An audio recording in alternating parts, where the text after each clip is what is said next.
Boa tarde, Jota. No dia 28 de abril, no bairro Vila Celeste, foi encontrado o corpo da vítima Rafaela Miranda. Ela estava na sala, deitada, com diversos ferimentos produzidos por instrumento contundente no corpo. E também, ao lado dela, uma seringa hipodérmica, indicando que ela havia sofrido aí a aplicação de drogas injetáveis no braço. A casa tinha muito sangue espalhado por toda a casa, uma casa de 2 andares. A perícia de local constatou que a ação delituosa começou no 2º andar, né, começou no quarto da vítima, onde havia sangue por projeção. O que é isso? Ela tomou um golpe e o sangue espirrou na parede.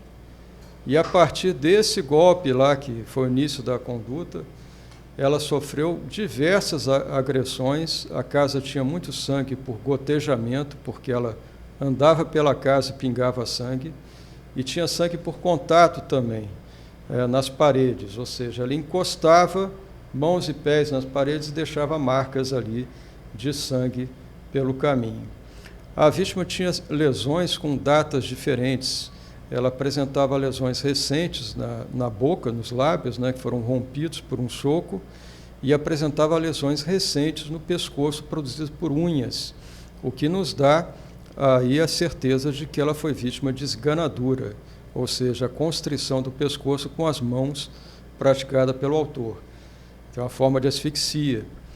E também havia lesões antigas, segundo a medicina legal, com datas de ocorrência diferentes, com processos diferenciados de cicatrização.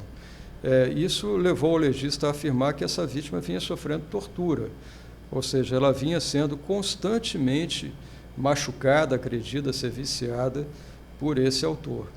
E não satisfeito com as agressões, esse indivíduo a viciou em cocaína injetável, que ele mesmo fornecia, ele mesmo preparava a cocaína para injetar na vítima, e ele mesmo ministrava, que é a conduta típica do tráfico de drogas, ministrar.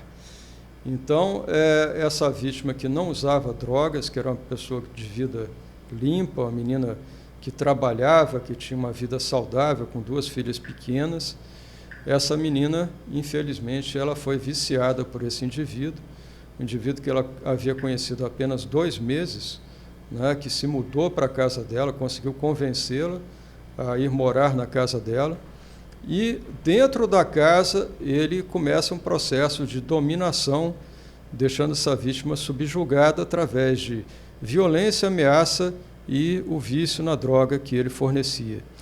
Em determinado momento, ele conseguiu convencer a vítima a tirar as próprias filhas da casa. A vítima com 2 filhas menores, né, e ela pediu aos pais das crianças que levassem as meninas embora.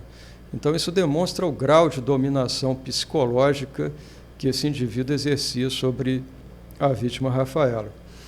E o processo foi se intensificando, ela foi ficando cada vez pior. As pessoas que trabalhavam com a Rafaela narram a mudança no comportamento dela, como ela chegava constantemente ferida no trabalho, dizendo que havia caído, negando que houvesse sido agredida, como ela mudou o comportamento, como ela deixou de ser alegre, passou a ser uma pessoa apavorada, sempre com medo de tudo. E isso chegou ao ponto do dia fatídico, né, o dia do crime, em que ela foi agredida violentamente na parte da manhã, desmaiou, ele pensou que ela havia morrido, aí ele mesmo comunica à família que ela havia morrido, pensando que ela estava morta. A família consegue, horas depois, contato com a própria Rafaela, e isso é desmentido, né, que a Rafaela conseguiu acordar depois dessa agressão, mas, lamentavelmente, depois de falar com a família, ela sofre novas agressões, nova sessão de tortura, de espancamento, e vem a óbito. A causa da morte da Rafaela é o que a gente chama em direito penal de concausa. Ela sofreu, ao mesmo tempo que ela sofreu asfixia por esganadura, ela sofreu lesões contundentes muito sérias e uma dose absurda de droga que foi injetada por esse indivíduo aí. Não é o primeiro crime praticado por ele, não é o primeiro crime. A investigação do fato detectou que ele praticou um outro feminicídio na capital paulista em 2021, sendo que esse feminicídio foi tentado quando ele agride uma vítima, também nas mesmas circunstâncias. Ele havia conhecido, convenceu a morar na mesma casa, a vítima levou para dentro de casa, começou a ser agredida, e em determinado momento ele resolveu esfaqueá-la, ela se tranca no banheiro, desesperada para fugir das agressões, ele arromba a porta do banheiro e desfere diversas facadas nessa vítima, só indo embora quando pensa que ela estava morta, e ela sobreviveu. Então esse processo está em andamento, é um processo criminal da capital paulista. A vítima chama Patrícia, tá? E essa vítima, inclusive, pode falar melhor sobre a conduta do autor, porque ela sobreviveu.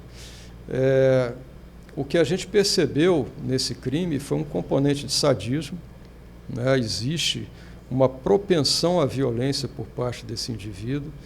O inquérito foi concluído, já não se trata de investigação criminal, se trata de processo criminal. O Ministério Público ofereceu denúncia, né? A denúncia foi recebida, ele já é réu em 2 processos de feminicídio. No caso aqui de Patinga, além do feminicídio, também ele é réu por tráfico de drogas. E foi expedida, né, foi acatado o nosso pedido de decretação da prisão preventiva, até porque ele estava ameaçando familiares da vítima. Os familiares vieram aqui à delegacia, colaboraram com a investigação e, por conta disso, começaram a sofrer ameaças de morte, né, praticadas por esse indivíduo aí. Então, ele está com a prisão preventiva decretada, ele é foragido, ele foi procurado, não foi localizado pela equipe, está em local incerto, não sabido. Nós fizemos uma consulta ao Ministério Público antes de dar essa entrevista sobre a possibilidade jurídica de divulgação das imagens que foram pelo autor publicadas na internet, em redes sociais, e a resposta foi afirmativa. O Ministério Público falou que as imagens são de domínio público, devem ser publicadas para facilitar a localização dele, tá? Assim como a divulgação do nome, já que o processo criminal ele é público, ao contrário da investigação, que é sigilosa. E nós estamos agora encaminhando essas imagens para a confecção do cartaz de procura-se, né? Nós esperamos que ele seja colocado como um dos indivíduos mais procurados do estado de Minas Gerais. Ele é um serial killer, ele é uma pessoa que tem propensão a atacar mulheres. Ele, se solto permanecer, com certeza, ele irá fazer uma nova vítima. Os fatos que ocorreram, esses fatos que eu reportei aqui, ocorreram em datas muito próximas. No estado de São Paulo, o feminicídio tentado é de 2021, de abril de 2021, e apenas 2 anos depois ele pratica um outro feminicídio consumado, dessa vez agora aqui em Ipatinga. E nós temos uma informação oficiosa também, que precisa ser confirmada, né, de uma terceira agressão que teria ocorrido nos Estados Unidos da América, né, em data anterior a essas 2. Né, isso foi informação de uma testemunha, porém isso depende de confirmação através da Interpol, é um processo meio complexo, né, para se conseguir com brevidade. Mas o reconhecimento pelas características, pelo modus operandi, é que se trata de uma conduta praticada por propensão, não é uma conduta esporádica.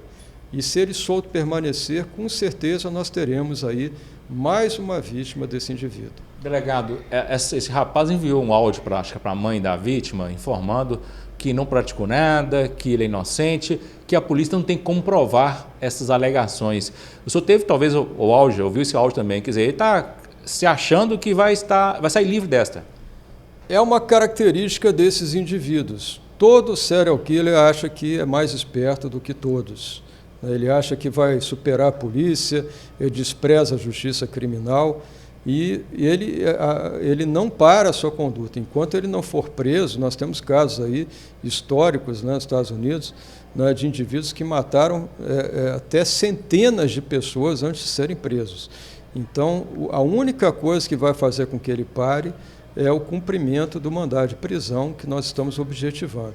Com relação a esse áudio, nós temos um outro áudio dele que foi mandado para a mãe da vítima, no qual ele assume que era o indivíduo que aplicava as drogas na vítima.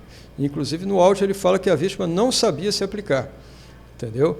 Esse áudio foi objeto de perícia, tem um laudo pericial, né, identificando tudo que foi dito lá. Então, ele não se preocupa muito em parecer inocente. O que ele se preocupa é ficar fora do alcance da justiça. E é o que nós queremos que aconteça, que a justiça o alcance, onde quer que ele esteja, porque ele precisa ser parado, porque esse crime hediondo precisa ser punido, e porque o crime que ele praticou em São Paulo precisa ser punido. Nós precisamos localizá-lo, nós contamos com a ajuda da população, os cartazes que serão confeccionados de procura-se serão um meio auxiliar para alcançar esse objetivo, a equipe tem como prioridade localizá-lo, e a sociedade pode nos ajudar. O que parece um indivíduo com bastante relacionamento social, entendeu? Conhece muitas pessoas aqui na nossa região, e essas pessoas que o conhecem, sabendo do que ele faz e do que ele fez, essas pessoas podem fornecer informações à polícia sobre seu paradeiro e que vão auxiliar na sua captura.